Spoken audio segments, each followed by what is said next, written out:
Imperius on everybody here today with a little bit of talk mega about doo-doo is nothing. That's right, you Nephilim bastards. So here goes. Should record it. Hold on. Core 160. Okay. DD mega doo-doo. I think it's Macadoo-doo, but you're close. Oh. No, it's funny. I'm correcting you on an incorrect pronunciation.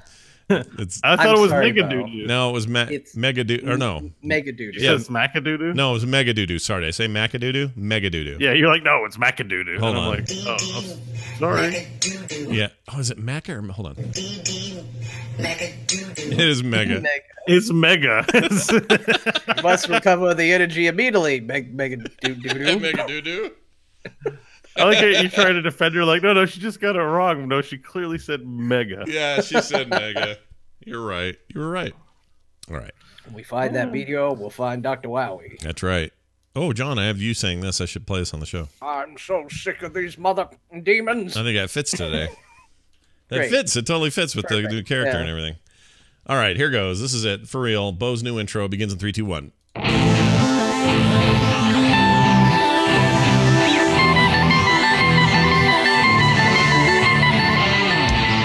All mortals should be exterminated. Change my mind. This is Core.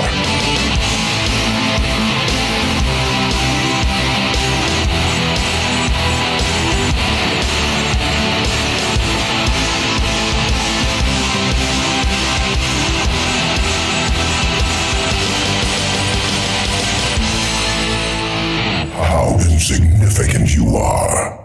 Dude, he's an a-hole. That guy. It's fun to play, though. We're going to talk all about it right here on the Core Show. Welcome to Core, everybody. The Heroes of the Storm podcast. It is Wednesday, January 9th, 2019, with your old pal Scott Johnson, with Bo Schwartz, John Jagger, and we're here to discuss the world of Heroes of the Storm and what happens when Imperius dives in there, and also how weird it is in the store to see a bundle for just a dude and a couple of tents. I want to talk about that some today, just a little bit about, you know, this idea that we're entering a new phase of heroes in the history of the game, and they're spreading people around a little bit and moving people onto other teams, and they're excited though because they get this renewed focus on the game and all that. But then you tune in to check out what the bundle is. It's your first major bundle after the announcement, and it's just a dude and a couple of tents.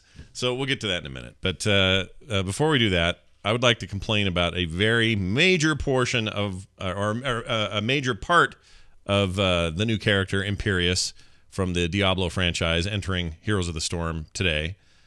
Yesterday, sorry. Came out yesterday, right? Right? Yeah.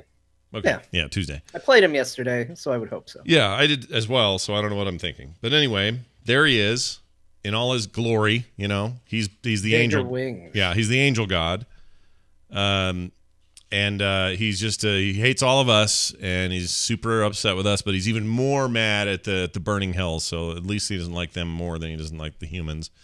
And he comes in, and you find out pretty quickly when you start playing that character that to play him in any form proper, you need to start almost every combo you ever do with him with a W. That's the starter. That's your opener with that character, almost regardless of what build you use, what talent you piece out as the game goes on. You just start with W, and then you combo from there. And I'm just here to say that's fine, except I'm not used to it. No other character that I play that I can think of, and I'm sure I'm not thinking of somebody, and you guys have, Bo especially has a broader range of characters played than I do, but I don't think I've got any character where I have to open with W.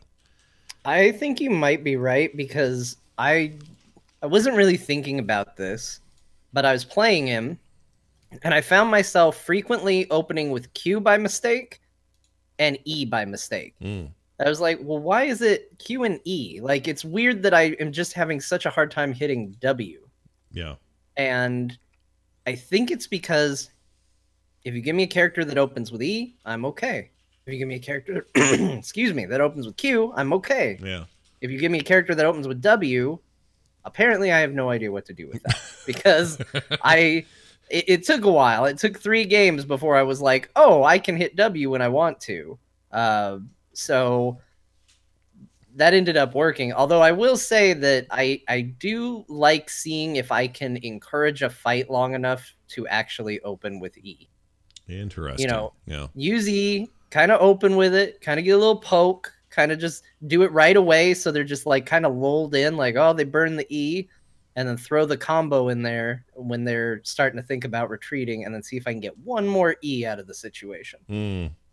Bo, do you find any of what we're saying true? Does this bother you at all? I mean, Kerrigan's kind of like this, sort of. You can start with your E there, or your W, rather, right? Sort of, kind of. Yeah, I mean, the 2-button combo for Kerrigan, that's a good example. This whole time I was trying to think of who opens with W. Yeah. But if you just do a WE with Kerrigan, it is W first. Yeah. So yeah. You might throw a Q in there if you need to get close, then combo, but that's not always where you're at. Sometimes you just WE. Right. Even on minion waves. That's true. So you still have the left to right sort of combo. This thing is just a little. Alarak's W's the opener. Is it for him? Well, you use telekinesis to move someone around, and then you hit him with Discord Strike and maybe a lightning after. Right. Generally speaking, you want to move them in place and then combo on them. As a more combo-based thing, I think Alarak does it, but you don't really play Alarak. So no, I don't play Alarak at all. I think it's fair enough comment to get a new hero and not be used to the certain button combinations if they're not on the characters you play. I think that makes sense. Yeah, totally does. Especially on a combo-based hero. And it's funny you mention that because it does... Imperius does feel like he's a combo-based character. Yeah, that's that's into what I'm saying. He feels like he's a combo-based character. I'm not so sure yet about that. You could... Why is that? You just have no time with him. You don't know yet. Well, like it seems like he is built around it because I guess he is. His passive is designed to stack the more different basic abilities you use on him. So that does incentivize you to make sure you hit everything on a target. Right. And then, especially if you take the level 1 giant killer, like and things that proc off the trait, I guess it does kind of make sense. That it feels natural that you would combo with him. I think they've classified him as a tank in the game client. Yeah, he's a warrior. I thought he was a bruiser. That's what I thought too, but I actually filtered to tanks in the game, and it gave me that as an option. Qs have been super quick. So like as a tank, I don't love the idea of like burning everything on a comboing as a tank because I need to keep options open. I guess if I'm playing that way, right? Like all my buttons are on cooldown, so I can do nothing once I've pushed all my buttons, right? Which I find is kind of the case with him. It's like you feel like you should be comboing all your buttons with him to get the big stab and big damage on things. But if things go where you have to be defensive in an engagement and everything's on cooldown, you're kind of boned. And he suffers from that. Artanis was described as, hey, you go in there, but you don't retreat in the fight. You don't go in there quickly, but you're this sort of stalwart walk into the battle, and you're the force of battle, and he can't get away easily. And I feel like that's the exact same thought process behind Imperius. He seems like he's more likely to... I mean, he does have his Q that he can use as an emergency get out of jail thing. So he's got a little more escapism, right? A little bit. It's in theory, yeah, but it is a 10-second cooldown on it, which is significant. Even, I guess you can reduce it. It doesn't go very far. You don't actually move yourself very far. Yeah, I think one of the problems too is when your escape is tied to what you would consider part of your opening move.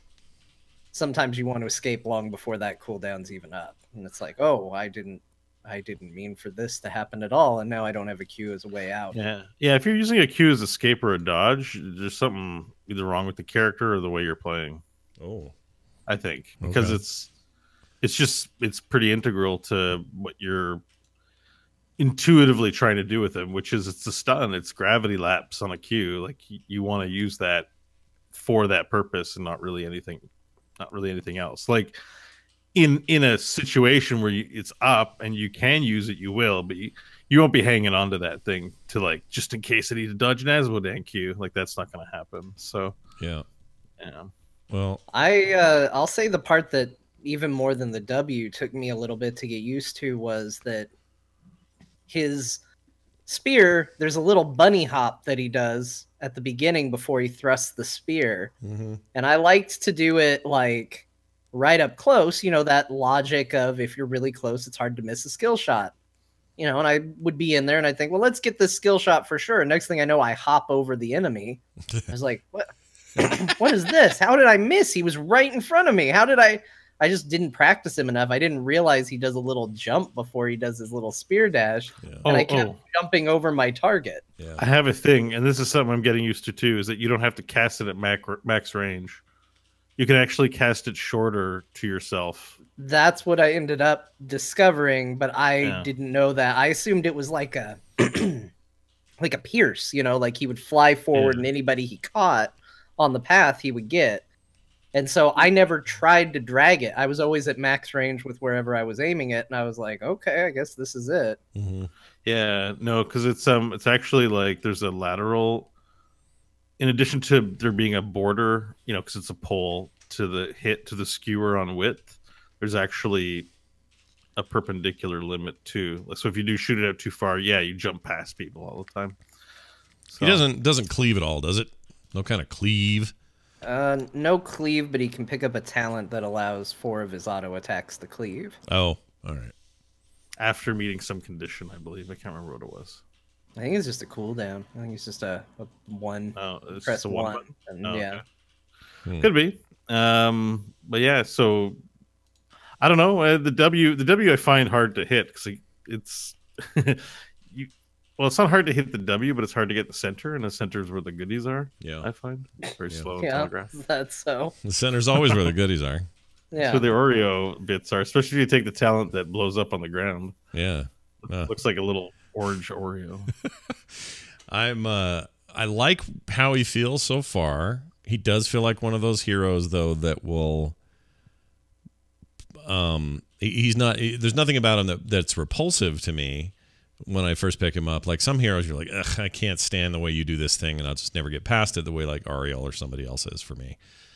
So there's none of that. He's accessible, but I get the feeling that his value for me anyway, in terms of like the rhythm and the feel of that character, is just going to pop later with enough playing him. You know, you just have to play him enough, and then you'll get to a place where it'd be like, oh, okay, I'm starting to everything's snapping into place a little bit.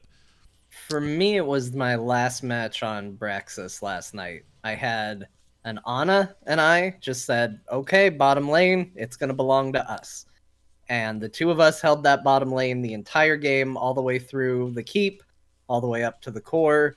And it was amazing. Nobody else ever came down. We got the most kills between the two of us. And it seemed like, as Imperius, I was able to do just enough damage to make them go, oh, I should get out of here. And then the poison from Ana was just enough to make them die just beyond the gate. And it happened time and time and time again, where they'd slightly overstay their welcome and they'd end up dying just out of my reach, but Ana's poison would get them. But the thing that surprised me the most was she did her stim to me, or whatever it's called, the Ana's ult, where she supercharges you. Nano boost. Nano boost, that's it. And wow, that was powerful on Imperius. That was ridiculously powerful. It was just like watching an entire enemy team not able to run away because they were constantly being slowed or stunned because it came off cooldown so quick. Plus, I was getting a ton of health back between her healing, and I took the talent where every time you clear one of your little marks on them, you get health back. So I'm spamming abilities, getting health back on every hit. Those hits are doing more damage, and the enemy can't run away. And it was a really fun combo to try. All right. Gonna mess with him a little bit tonight in the stream, so stick around for that after the show if you guys want to watch him in action, or at least a little bit. I don't know how much I'll play him. I feel not very confident with him right now, but I'm sure one of us will find the juice. And usually what happens is, you know, a couple of days into this, suddenly Bo's avatar changes to Imperius and he speaks in his language or whatever, and then basically he becomes the greatest hero of all time. That's usually what happens. I really like Imperius as a character. Yeah. I'm on the fence about him. Part of it is tanking in quick match solos, and that always is a bad taste in my mouth. Yeah. But I think he's really cool. Yeah, he is cool. He's Imperius. His wings are still stupid. Just gonna put that out there. No, they made him better. They made him big. He's still not happy with the wings. No, I'm with you, Scott. They did make it better, so let's give credit where it's due. But I note that. Why did I say something like I note? I don't know what to talk that way. I note. I note that. Like, what the hell? Am I in court? The jury will refer to section. I would like it noted in the ledger that I said on this day. But so the feedback in the notes is the resounding feedback on Imperius's wings was discussed amongst the team, and we agreed with much of it. In response, we decided to make some changes to the wings for its release. Please check them out and let us know what you think. So if you're feeling not that great about it, we'd be remiss not to provide some commentary now that it's been solicited. Again, I'm talking like I'm in court. That's fair. I think that's fair. I think it's fair if you guys think they're still too small. I think part of it is how he's carrying them. That's I think all of it is how he's carrying. All the other characters, Tyrael's got him out there like he's doing that thing where you don't want somebody to go past you, so he's just got his arms out. Like he's just doing that with his wings. Yeah. Malthiel's trying to make him look like a skull to be edgy. They've all got their own little things. I think Malthiel's and Orioles look really good. I just feel like Imperius has them tight into the back, and he's just got them real tight back there. And I think as a result, I think that looks a little. It just doesn't seem like he's used them for anything. They're just hanging there like fish waiting to sell them at market. Like they're just not doing anything. He doesn't need to, Scott. Well, he uses them when he grabs you and carries you into the heavens. I guess. Yeah.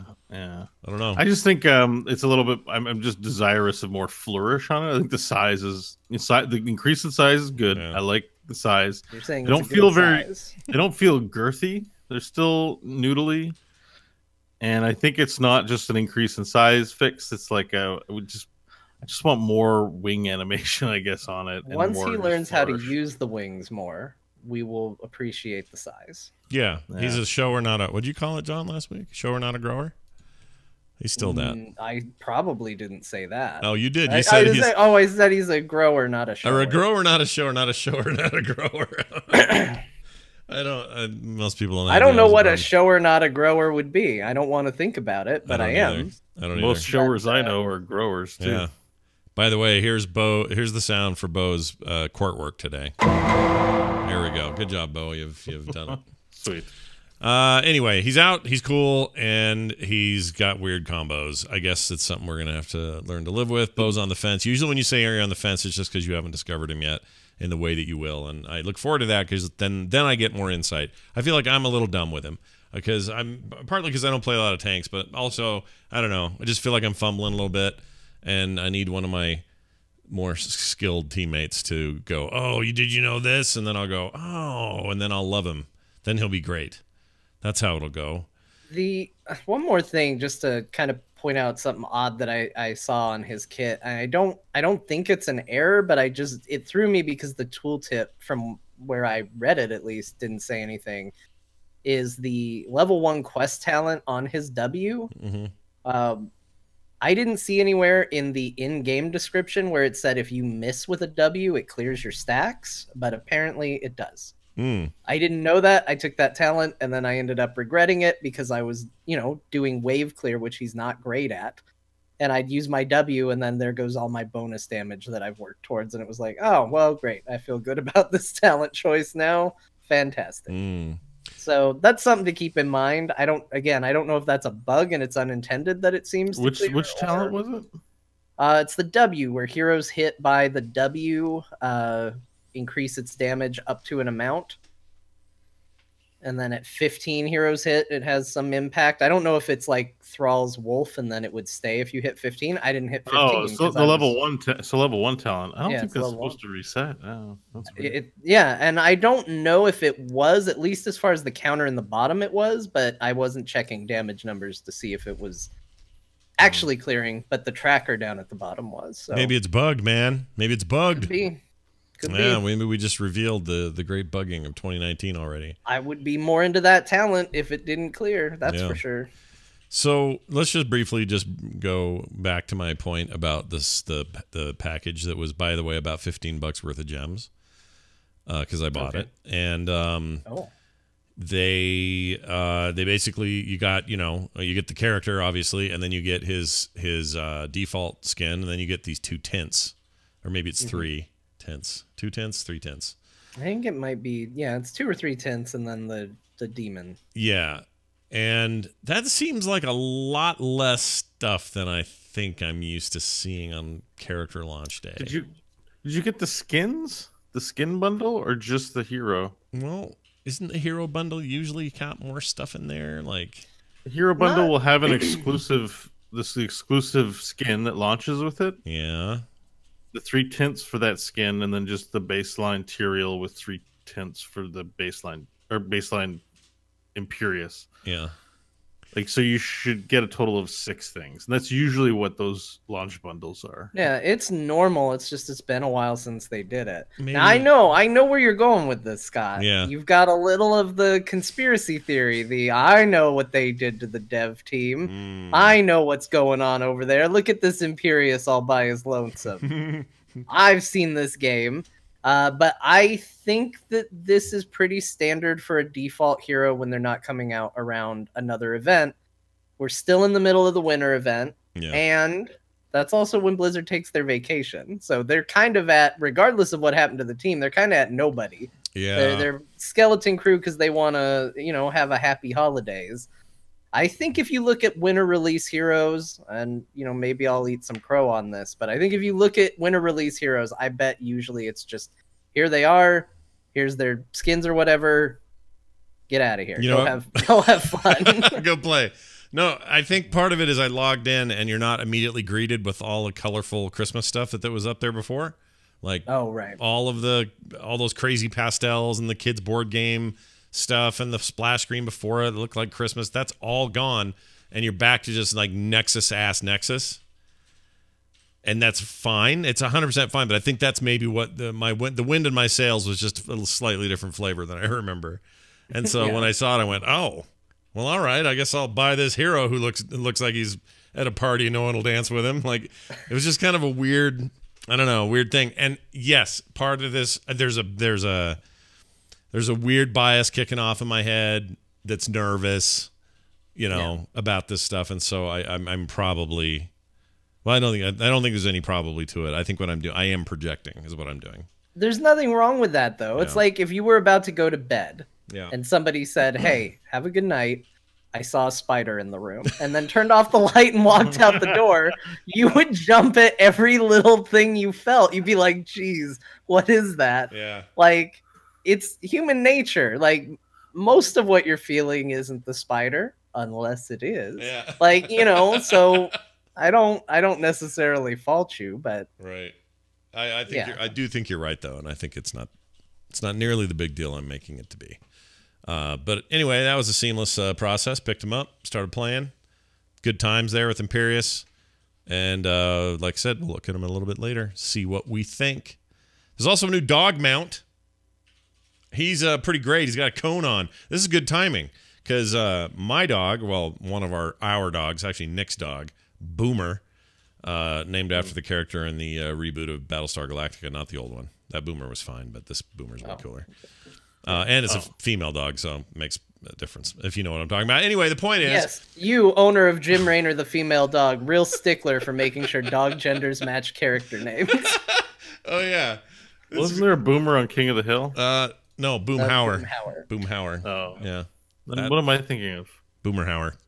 I don't know. I don't know what you're thinking of. Another Boomer? Is there another Boomer? Another Boomer. Yeah, there's got to be. Boomer. Isn't that a thing in Left 4 Dead? Boomers. Yeah, Boomers. Yeah. Look out. Reloading. And then there'd be a Boomer. Big fat guy that would go bleh and barf on you. Yeah. It's like a Saturday night at Ibbott's house. All right, so anyway. What was I saying? You're talking about your dog. Oh, yeah. So she's getting surgery tomorrow. And tomorrow morning early, she goes in to get her hip basically screwed in because we don't know what happened. But she wrestled around with a pit bull and popped her bone out, and she's she's currently hip to bone. It's called hip dysphagia, which just means your bone will not stay there. Your femur, basically. So I don't know what a dog femur is called. Probably just a femur. I don't know. I don't know. Maybe, yeah. Seems reasonable. It's weird. But anyway, she's... Why complicate it, medical field? Yeah, why? And why? I don't know why I feel like I have to explain all this. But anyway, the point is, she's going to end up... I don't know if she's going to have a cone. Hey, Carter's the dog going to have a cone? Possibly. We don't know yet till she's done. She might have a cone. And so it reminded me of that. You hop in there and see this little dog. He's got a little cone on. Yeah, a little Band-Aid on his butt. Cone. Yeah, it's A adorable. little shaved spot. It looks like my dog. Yeah? Well, it's my parents' dog, but I claim ownership.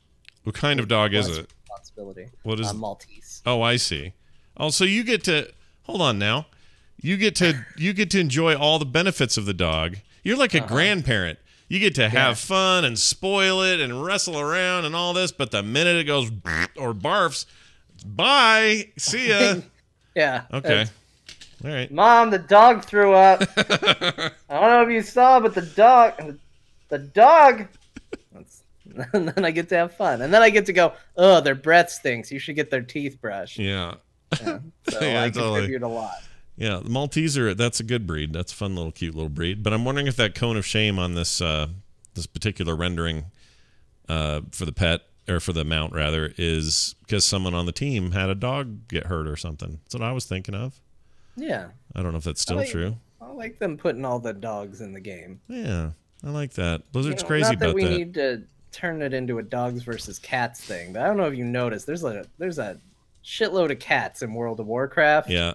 So I'm real happy that Heroes of the Storm is where the dogs hang out. Well, it seems like every time you see a picture of K.O. Miller, he's got his dog in his office with him, chilling. Yeah. And I didn't check to see if that dog is this breed. It's possible, I suppose. But, yeah, Blizzard's got a big open pet policy now. So you can have your dog in your office with you anytime, any day, whatever. I think there are very few rules. They're like, well, hopefully, it doesn't bark and distract everybody and that sort of thing. But if it's a dog that'll just sort of lay there and chew on a toy, hey, bring him to work.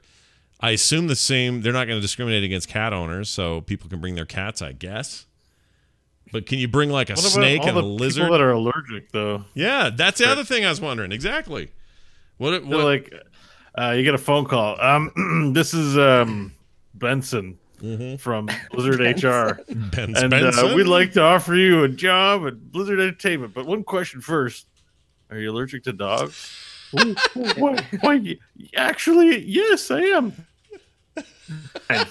Wrong number. No, see how they just put him on the StarCraft 2 team. Yeah. Yeah. They just say go next door. Where all the pet haters are on the StarCraft 2 team? Yeah, if you're allergic, you go work on StarCraft 2. What? Yeah, only pet lovers get to work on unannounced mobile projects. Sure. But like I have a snake. Could I bring Norman my snake to Blizzard to work? Sure. I want to know. I can see that now. Yeah. Scott, you have to get the snake off campus. Well, KO's got his dog. Why can't I have Norman? Yeah, why can't I bring Norman with me? Have him around my neck. He doesn't do anything. He just... I thought this company was about diversity. Oh, I see. Just diversity for what kind of dog I have, not a snake. Yeah, exactly. Well, anyway, just curious about What do they call snake races? Snakists? Snakists. Snakecysts? Yeah. You're a snakestist. If you're a snake cyst, that's a very different thing.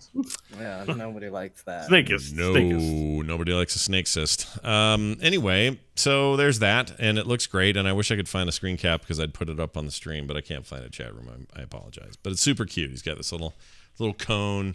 He's all rendered out like that, and he probably whimpers and whines because he can't reach around and lick his own butt and stuff like that. I mean, I don't know. Yeah, that's what the cone prevents. Sure. That's the whole point of the cone. Licking of things that they shouldn't be licking. They're going to want to lick. Isn't it supposed to? They're supposed to not. You don't want them to lick their stitches, or else. Oh, licking stitches. They have a perfect chance for a joke. I hope at some point in that game it can't lick stitches or tries to lick stitches. So, the character stitches, big stitches. Yeah. That stitches. Oh. Wouldn't the dog take out part of its intestine and run into a corner and just eat it instead of letting you mount it? You've got a real low look on dogs, man. What? Are you kidding me? They eat stuff out of the garbage all the time. Yes, but I think they would investigate, and as soon as they bit down and went, ow, they would stop. They wouldn't go like, sweet, a treat. No, you think that. My dog, when I had one, went into the garbage and found whatever nasty crap was in there and ripped it out and would go eat it. Yeah. I had to put a cover on it. I mean, in truth, the dog that's getting the surgery tomorrow loves a cat poo if she can get her hands on one. So Yeah. I'm not saying they have great taste. I'm just saying they wouldn't eat their own intestines. I think they're above that. Oh, Not you their meant own, but Stitches. Oh, Stitches you meant Bo meant run up to Stitches, grab one of his hanging dingly dongs there, Yeah. and run off to the corner. Yeah. John, as with you, I totally misheard that. I thought he meant his own. Oh, I'm sorry. I thought you meant like his say stitches silly? open because he licked his stitches and then went blah, and now he's got his own intestines out and he just eats his own. That's what I thought too. I was like, what dog would do this? Now that you say that, I think a dog would do that, though. He probably would, yeah. If his own, if his own meat was hanging out, he'd just be like, "Oh, meat, what's this?" And Yeah. Today's chat, by the way, today's title would probably be "Don't Lick Your Stitches." I think. I think it's good advice all around. Although I really like to, I don't know who put this in, but today's suggested title, before we even start the show, someone always puts something in here, you or Bo or somebody. And right now it's "Sweet Wings Are Made of This," which is a great reference to the Eurythmics. Well done. Nice job. Yeah. A song that often when I hear the opening to, I get mistaken for I Wear My Sunglasses at Night. Really? I'm about 50-50 on singing the right song between the two of those. I wear my sunglasses at night so I can. It's just the opening. They both kind of have a dun dun dun dun dun dun dun dun dun, like that kind of thing, like right at the beginning. Yeah, and so I always end up singing the wrong song and feeling real dumb. Yeah. But it's fine. That's so funny that you're totally right. I'd never thought of it before. Those songs are made, and someone should mash those two up. And they're probably the same song. We give so much crap to what's his name up north in Canada. What's his name? Corey Hart. Rick Moranis. No, not Corey. Was Corey Hart Canadian? The sunglasses guy? Really? Yeah. I didn't know that. You damn straight he was. I had no idea he was Canadian. Well, I assume he still is. He's still with us, right? He's as Canadian as a maple leaf. Oh, well, geez. So, no, wait. No, who am I trying to think of? Oh, my gosh. Who was I thinking of that's up in Canada? Who's... I can't think of it. Not Bryan Drake? Adams. Not Drake. No, forget about all these. Vanilla Ice. No, Vanilla Ice is not from Canada. Vanilla Ice is not Canadian, but Snow is. Snow, is that a rapper? Yes, Snow was invented in Canada. Informer. Yee-bee-bee-da-bee-dee-bee-da-bee-dang. A licky boom boom dang. Hey, you don't remember Informer? I was just trying to think of songs that are famous for plagiarism, Scott. I know Vanilla Ice isn't up in Canada, but I'm trying to think of people who got caught. You're hearing Bo singing Informer. Yabba dee ba day. A licky boom boom bang. That's how I remember that song. Licky boom boom bay. You're thinking of Rob Ford, maybe? Rob Ford, the Toronto mayor that died from cocaine horking or whatever he did. His brother's the overlord of Ontario now. Yeah, what are you people Canada, doing? It's like if you had two Donald Trumps. We got one out. No, he's got his brother Buck Trump. He doesn't have any siblings that like him, so we're fine. He's the only one. All right. Where the hell? This is Canadian as Celine Didn't Dion. Huey Lewis and the News sue the Ghostbusters guy because Ghostbusters and I Want a New Drug are the same? Oh, dun, dun, dun, dun, dun, dun. I want a new drug. Who you gonna call? My dealer. Yep, you got it. Yeah, it's like pop music is just a repetition of the same few chords. Yeah, we just yeah, that's the crazy thing about it. It's this multi-billion-dollar, many-decade-long thing, and it's Taco Bell. You're just mixing the same 5 ingredients over and over and over again. That's what it is. Like if you listen to there are musical compositions and all the genres that are very different and inspired, but then it's like pop music, like it's like 5 notes, 5 chords. That makes me think think I saw a supercut of the same riff over like 30 songs. Oh, that's what I was saying. Sorry, I just thought of it. Nickelback is who I was thinking of. They're Canadian. They plagiarize themselves. Yeah, no, they have songs where you can play two of their songs at the same time, and it's perfect. It sounds like a great single song. Like, it's so weird, those guys. I think Canadians would prefer you say something like as Canadian as the Tragically Hip or something like that. All right. What, you guys don't want to own Nickelback? We see what you see when it comes to Nickelback. We're not like, why do you guys hate Nickelback? We see what you see. Oh, all right. Well, how about this? Check this out. I give you Buffalo Nickel. No, that's not Nickelback. Hold on. Well, thank you, sir. Nickel. I have this great Nickelback mashup. Do I not have it? Oh, I used to have this. It's great. It's this like two meshings of two songs. Never made it out of that one, and then the other one, and then it sounds like one song, and I can't find it, but it's the same chorus. Where he wants you to look at it. Yeah. Don't stare straight at it. Do you think they should have done a cop drama? Who? Where he was a cop and then he was Nickelback. I don't know his name. His name is Nickelback. And then he was Officer Nickelback would come in and the suspect would be at the desk and he would just go, "Look at this photograph," and he'd like show him to get a confession. I like it. I went really around the block for that. No, I saw it coming too. The traffic lights changed. I said, "Oh, here comes John with that joke. It's coming. I can see it." Yeah, he's back. But wait, that guy's name, he's married to Avril Lavigne, or he was. Maybe they still are. And his name is... real Avril Lavigne or the doppelganger that filled in once she died? No, the... What? Wait, what? That's not a thing, is it? She's also Canadian. What's her deal? What? You've never heard that rumor? That Avril Lavigne is dead and was replaced by somebody else years ago? No. Man, that's a famous internet rumor. You should Google that. I thought that... I mean, I knew about, Paul McCartney is dead. Paul is dead. Paul is dead if you play songs backwards and all that. And I'm like, that's an old one. I hadn't heard anything about Avril Lavigne being swapped out. Chad Kroeger, that's his name. Anyway, I didn't know that. That's nuts. I'm going to look it up later. I used to like Avril Lavigne. You should. There's like forensic evidence photos where they're like, if you look, she's got a subtle scar on her skin right here. Now, if you look here, she doesn't. So we think this is where the duplicate was put in. Weird. I just watched I watched a Terminator movie over the weekend, so I'm in the mood for this sort of thing. Yeah. Anyway, where were we?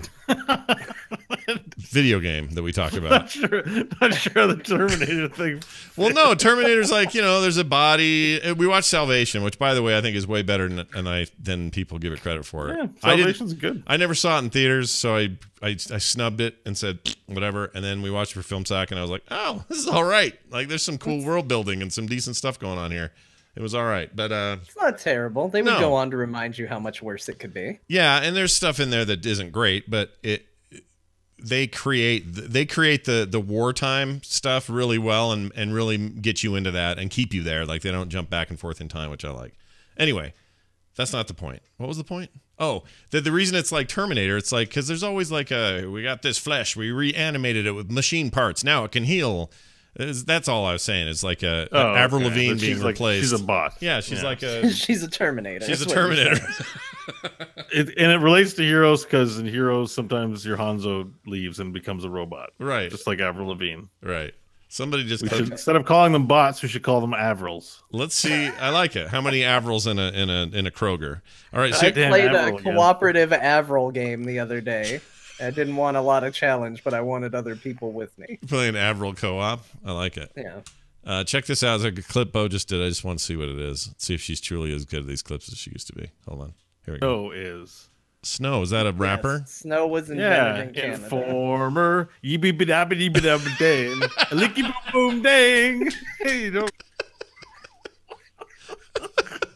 Are you sure? Are you sure, by the way, that you don't get your voices for all your There Will Be Dungeons characters by singing Informer in the mirror or something? Because that was very reminiscent of like the gibber. What was the gabber jabber? What was the name of the creature? Gibbering mouther. The gibbering mouther. That was very similar to that. Ooba dabba dooba day. Yep, I practiced my gibbering mouther in the bathroom. That was really good. It's easy to clean. Hey, by the way, sorry, since we're on side notes, this is a really important one. We talked about movies for a second. We talked about post-apocalyptic stuff. It's important to note the following things. 2018 was the year that that movie was set in. Predator, not Predator, freaking Terminator Salvation. That was set in 2018, so we just had that happen. And then this year is the year of the following film universes. Mad Max begins this year. 2019 is the year Mad Max starts. So the original Mad Max happens in 2019.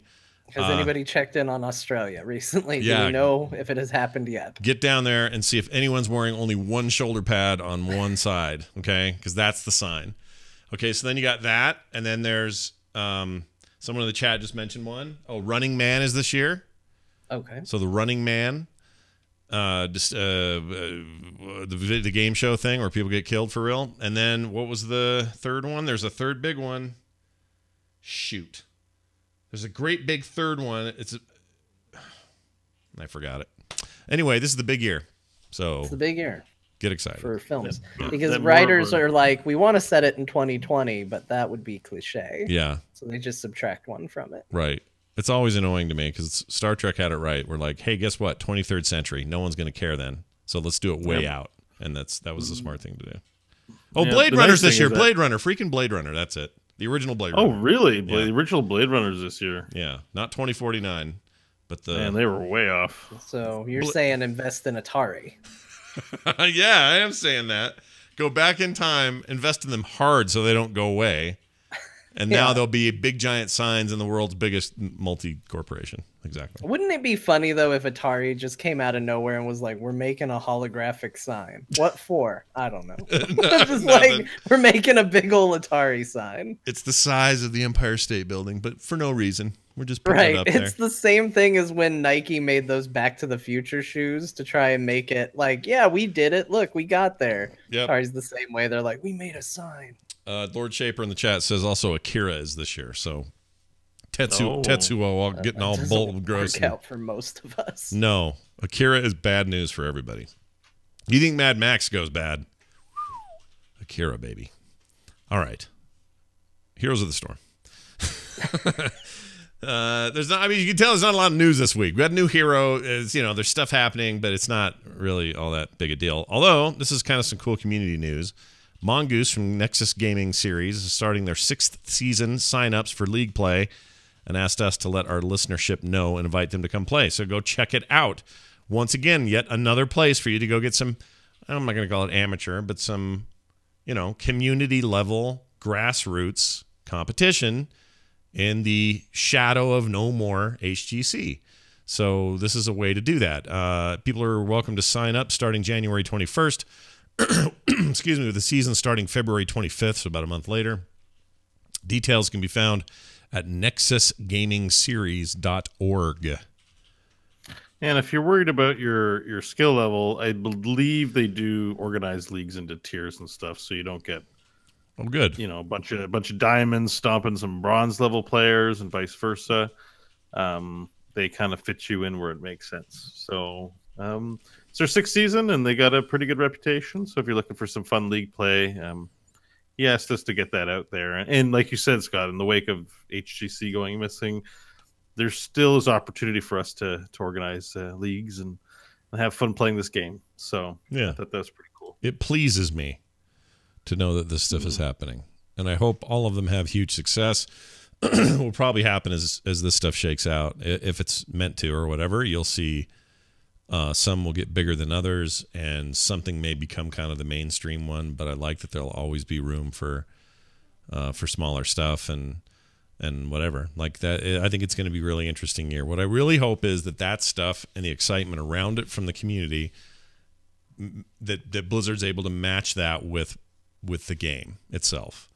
And that's the part we just don't know yet in this brave new world of Heroes post HGC and post poaching a few developers and moving them around the company. Like, we don't know what that means yet. But the more we get into this, and the more of this kind of stuff I see pop up, and it seems like it's happening like a lot. That's all good news as far as I'm concerned. Yeah, I mean, if the focus for the game can be just to give us the quality of life tools that it takes, for us to have our own fun in this way, like that's great. Yep. Then maybe we don't that was never dependent on HGC. Mm-hmm. So maybe there's room to focus on that kind of stuff now, hopefully. Yep. And this is a great way to experience the game. I mean, we did our own little competitive thing with the Heroes of the Pants tournament. That was a blast. It's not the same as competitive, but, you know, we've done the charity brawls and stuff like that. And, you know, getting together with a community and saying we're going to, you know, play some games together in kind of a tight-knit group is super fun. It's a great way to experience the game. So I would recommend people check it out. I would as well. Here's one more thing you should be checking out. This weekend on Saturday, There Will Be Dungeons at therewillbedungeons.com, and frogpants.tv is where we do it live, 3 p.m. Mountain Time. We get together, me, John, Bo, Kristen, and Kyle, and we play D&D under the vast mind that is Bo Schwartz's mind, because he is our DM, and he has all the cool ideas, and we live in his world. And it's fantastic. We're having a really good time in there. A lot of reactions to last week's episode. Let's just say one of John's characters did a very gnarly thing that some people are very upset about. There was nothing more flattering than hearing somebody had to stop the episode because of something that I did. So that was awesome to hear. Yep. I was equal parts sad and bemused. It is highest form of D&D flattery that you had to pause, stop, or otherwise question what you're doing when a character does something massive, and it makes you get emotional about it, I think. So you want to know what that is? I'm not going to tell you. Let's just say pouring out for George. Yep, subtle. No Did I not give it? I didn't give it away, did I? Sort of, kind of. Good. So anyway, that's this Saturday, as always, most Saturdays anyway, at 3 p.m. Mountain Time, right there, right here at frogpants.tv. If you want to be there live, if you want the podcast version or watch the VODs on Twitch or on YouTube or any of that, that all goes right on the internet after we're done. So check that out. Okay, time for one of these. Okay, let's take a look at an email. This is from James Ryan Wise. That's a cool name. He says the following. Hey, guys, after the announcement by Blizzard, it got me to thinking, and I'd like to hear your thoughts. My biggest complaint with the 2.0 release of the game was the move to space currency. I used to spend real money in the game probably once a month. Most months it wasn't a lot, but let's say it was a minimum of $10 US. Once the space currency came out, I have to say I stopped spending money on the game, doing the calculus to figure out the amount of gems I needed to buy versus spending real cash, and then having gems left over was something I did not want to take time to worry about or do anything with. If I couldn't just click buy, I know I wouldn't have continued to support the game with money. I know this was their thinking, that having leftover gems, people might be more inclined to spend the money to top off their purchases. I find it an extra step and a small money grab. Maybe I'm just in Blizzard's older demographic, then they don't care that I wouldn't spend money on gems, thinking younger players wouldn't have the same issue. My other thought goes back to when Heroes of the Dorm and HGC were announced. You guys talked about how either League or Dota would sell particular items for their big events, such as skins, I believe, that go directly to support the tournaments. I'm a little surprised Blizzard never attempted this. Had I known when I bought a certain skin, mount, or bundle that the money went directly to support the tournaments, I would be much more likely to buy it.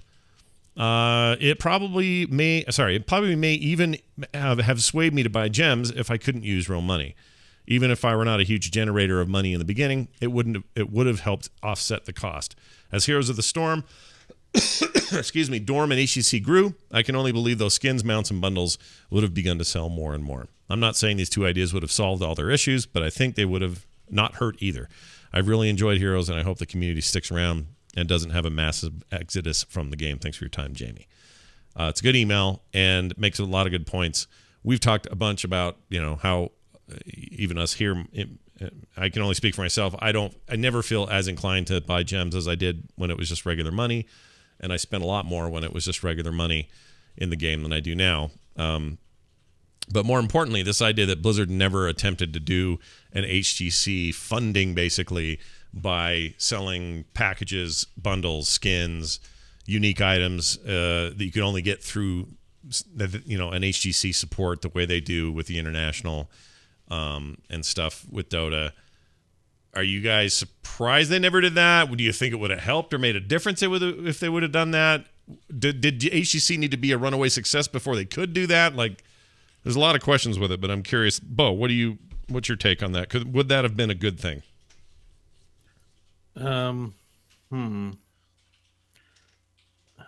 So just so I'm clear about what he's saying here is because I got caught up a lot in the initial part of the email with him not spending after the 2.0 came in. Right. Because of gems. I might have missed the suggestion that he said. So what he's saying is like if you just to boil it down to its core part, core. I said core. The way the international works for Dota 2 is they'll sell special items, and then money from those items goes to support their tournament. So would that have worked here in HGC's case, do you think? I mean, I don't know. We can look at StarCraft 2 and the War Chest. And did the War Chest work? Do we know? Do we? Oh, that's a good point. A success? Because I mean, it's basically the same thing, right? Like, you can be transparent and do things the style of the international and say these purchases fund this prize pool. But like the reverse can happen too. They can say, "Oh, we're making a prize pool. Put the money in here," and it could have been way less than what they actually offered. Because I think the Heroes of the Storm, the HGC stuff was fairly lucrative in terms of prize pools. So I think ultimately it probably would have been less. And if you started off this comment by saying, "I don't want to buy things because I just don't like the gem system," I'm surprised at the number of people that actually say that they didn't buy something because of it. We hear a lot of that. Like, also, I know Scott's not big. Scott, both you and John, Scott and John, you're both not big on these things. I'm surprised at the number of people that this is a big turnoff to. I just find myself less likely to do it when there's this hurdle of, oh, I don't have enough gems. How many more do I need? Really? I could have that many more, and I'm not going to use half of those. Like, all of that part of that process, that mobile payment process, just stops me in my tracks. All my impulse buying stops, and I start thinking too much about it. Right. Yeah, plus, I would say that it's minimal, and it's very easy to kind of nickel and dime it. But there is an element of saying, here's a bundle. The cost is, I mean, let's even go make it really closer than it would probably be. Let's say the bundle, if you just paid dollar value on it, was $17, but you have to spend $19 in gems to be able to afford it. Sometimes that's all the difference. Like if I see something, I'm like, oh, it's only $17, I'll get that. Whereas if I say, oh, it's $19, I won't get that. Right. So that can be an element too. And I feel like when they announced the gems, like they announced Heroes 2.0, and we were at the media summit when they talked about it, and everybody was really excited, and there was a lot of like excitement and, oh, this is awesome. And a lot of people looking around with big smiles on their face thinking, man, this game is going to be so rad. And when they got to the gems and the currency, you did see a lot of people give each other the like, really? What? Yeah, like there was like that look of like, what? It was the thing that everybody seemed to have questions about too. So it was like why are they doing this mixed with, I don't understand the system. Like it feels like there's too many currencies and all of that. So I kind of feel like, you had your most diehard people there, and they were immediately kind of going, what? When they heard the payment system. And I get there are more reasons to it than Blizzard isn't saying we're doing this system because it's so consumer friendly. They're doing it because it gets them around exchange rates. It gets them around gambling things. There's a bunch of advantages to doing it this way for them as a business.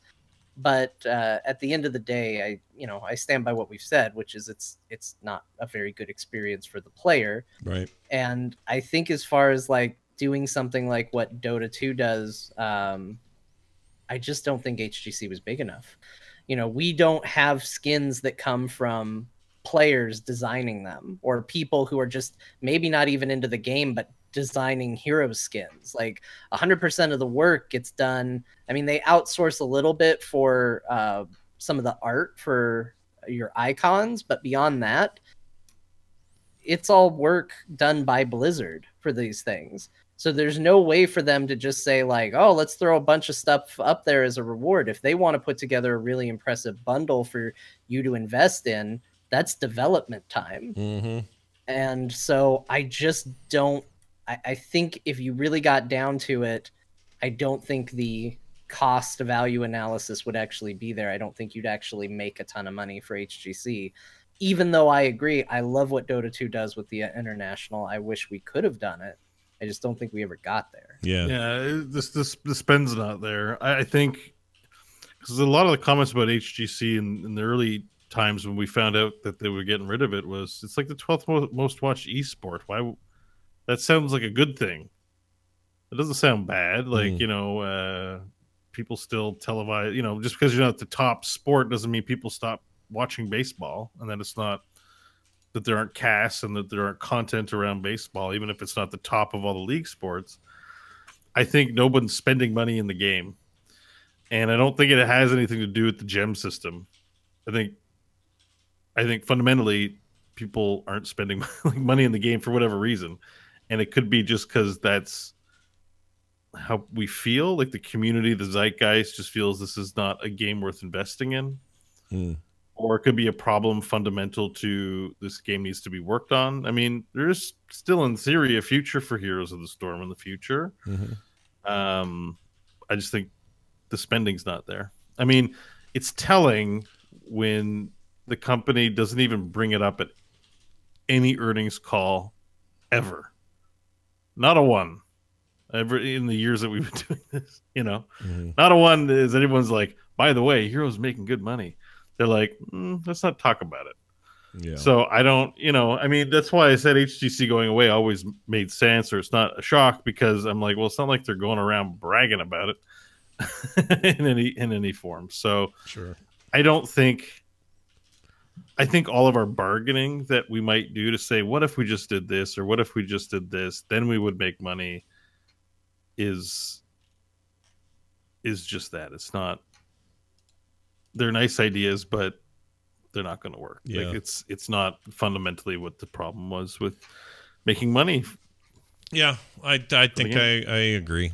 But I also kind of get his point. If there was what he's describing actually is more of an incentive to get me to want to buy more gems, is or cooler bundles, or more motivation to buy gems. And for me, it was just, it's really hard to get over that idea that you have to pay, and then now there's an overage, and they're just sitting on your money. And the idea is that you will then be motivated to spend more money, but then you're always going to have this like excess. It's weird, and I wouldn't call it money grabby. I just don't like it as a practice generally. Like, but not the only we ones. say that we say that like, and we can crap on it, but it's literally what Riot does. Yeah, and I don't like it there either. Like, so it's not that, it's not the reason Heroes failed. Right? Regard. No, of course not. No. Like that, and that's what I'm saying. Like, I think no matter how we package it, whether it's direct sales like you guys like, or it's gems, or it's whatever, that revenue, I don't think that has as big of an impact on that discussion of why didn't Heroes be a financial success for Blizzard. I think it has very little. I think it matters very little. I think if something is desired and it's the hottest property, and you told people they had to punch them in the penis before they could buy anything, but it was the hottest thing to do, people would line up and do it. Right. For Fortnite, all of a sudden Fortnite's like, yep, we got new skins on sale, but it'll cost you $20 and a kick in the crotch. And Timmy's like, well, okay, I don't like that, but my friends are all playing Fortnite and I want a big skin, so here we go. Yeah. Then you knuckle down and let someone punch you in the penis as you put it. Like that's, you get a knuckle, 4 knuckles right in the groin. This is like paff. Yeah. Like a I agree with you there. I think that's true. I guess all I'm saying is it wasn't.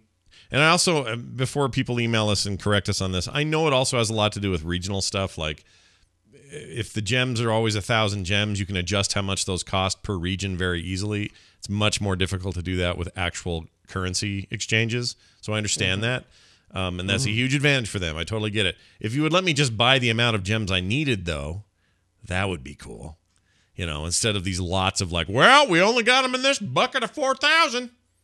Yeah. No other way to get them. I guess you just can't have your 3,200. That's lame. I don't know why they're like Southern guys on the side of the road selling me chickens. But the point is, that reminds me. Can you believe they sold that kid from Harry Potter for a chicken that does math?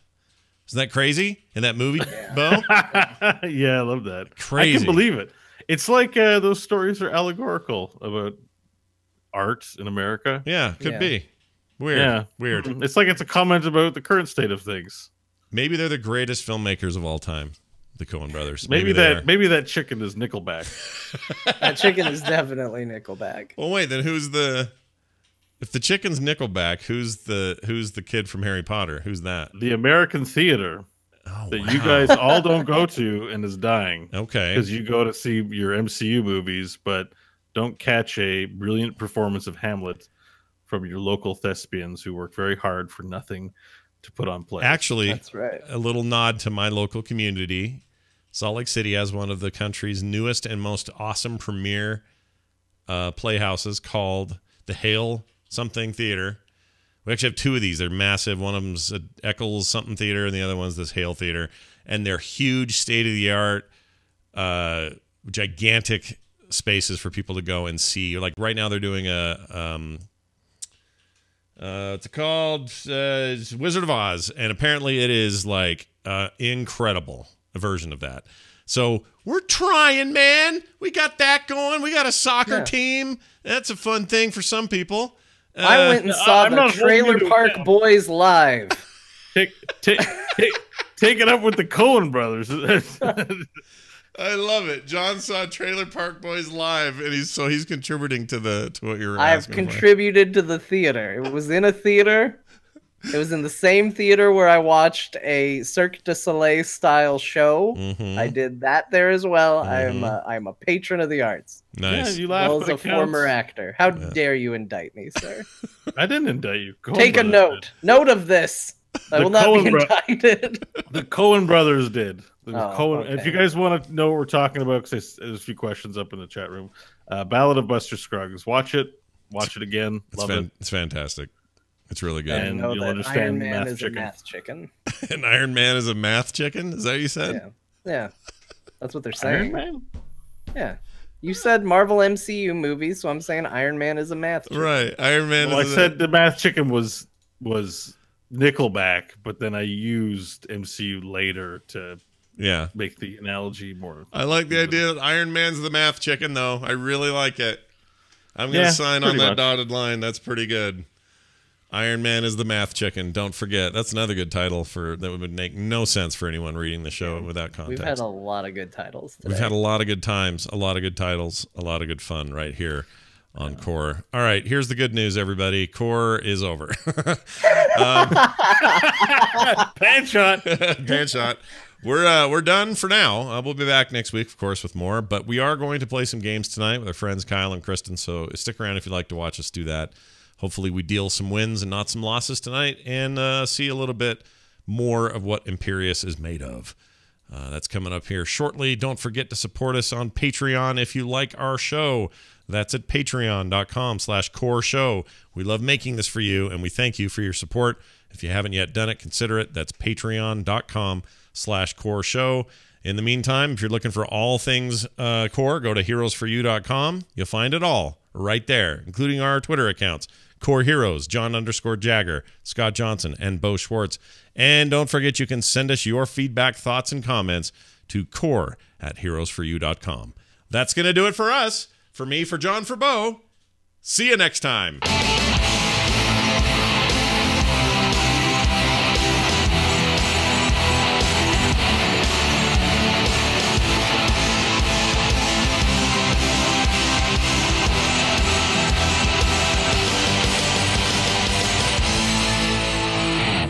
This show is part of the Frog Pants Network. Frog Pants Network. Get more shows like this at frogpants.com. That's a good question. Okay.